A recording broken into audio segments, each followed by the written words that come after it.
Scientists scanned thousands of ancient skeletons, mummies, and fossils, spanning tens of thousands of years of human history. And cancer, one of the deadliest diseases alive today, barely shows up.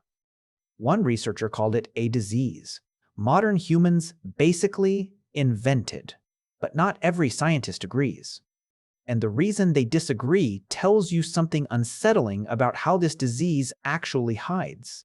Let's start with the claim itself, because it comes from real, serious research, not internet folklore. In 2010, Egyptologist Rosalie David and paleopathologist Michael Zimmerman published a study in the journal Nature Reviews Cancer.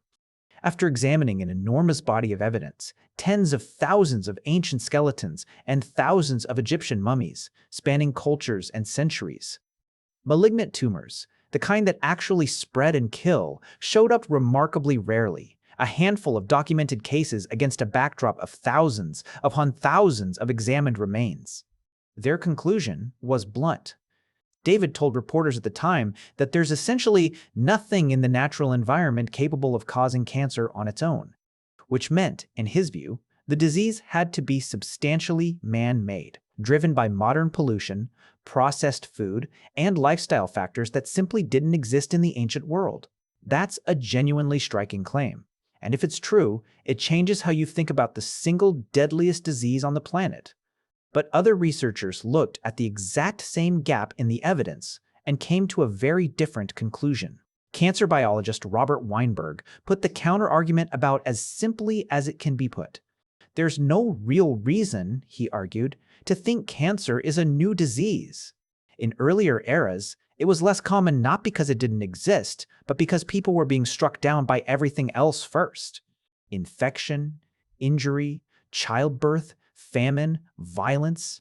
Most cancers are diseases of accumulated cellular damage over decades, which means they're overwhelmingly diseases of old age.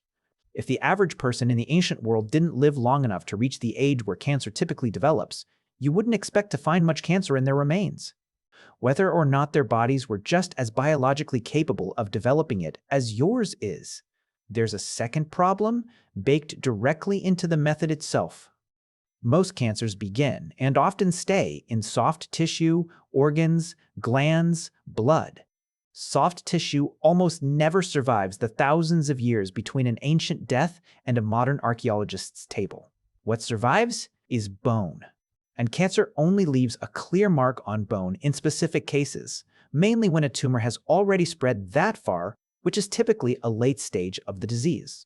A researcher scanning ancient skeletons isn't really asking, did this person have cancer? They're asking a much narrower question. Did this person have cancer so advanced it reached and visibly altered the skeleton?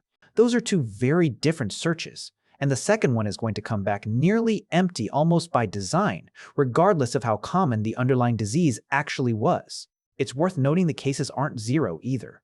Other researchers cataloging the archaeological literature have documented well over 100 confirmed ancient cases of tumors across different studies.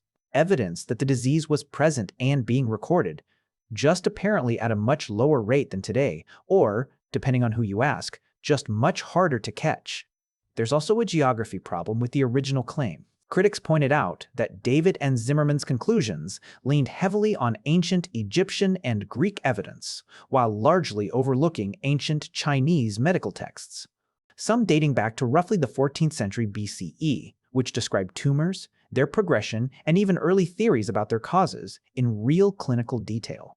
One of the most detailed sources, a medical text known as the Inner Canon of the Yellow Emperor, discusses tumors in terms of diet, emotional state, and internal imbalance. Centuries before anyone had a microscope or a word for a carcinogen, cancer wasn't unknown to the people writing those texts. It was documented, named, and discussed as a real condition doctors were actively trying to understand. Thousands of years before modern industry existed to blame it on. So which side is right?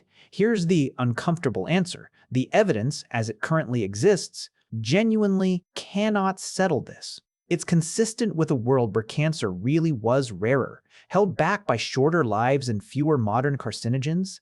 And it's equally consistent with a world where cancer was just as common as it is now, quietly killing people whose bodies simply didn't preserve the proof, and whose disease never got the chance to progress far enough to leave a mark, because something else got to them first.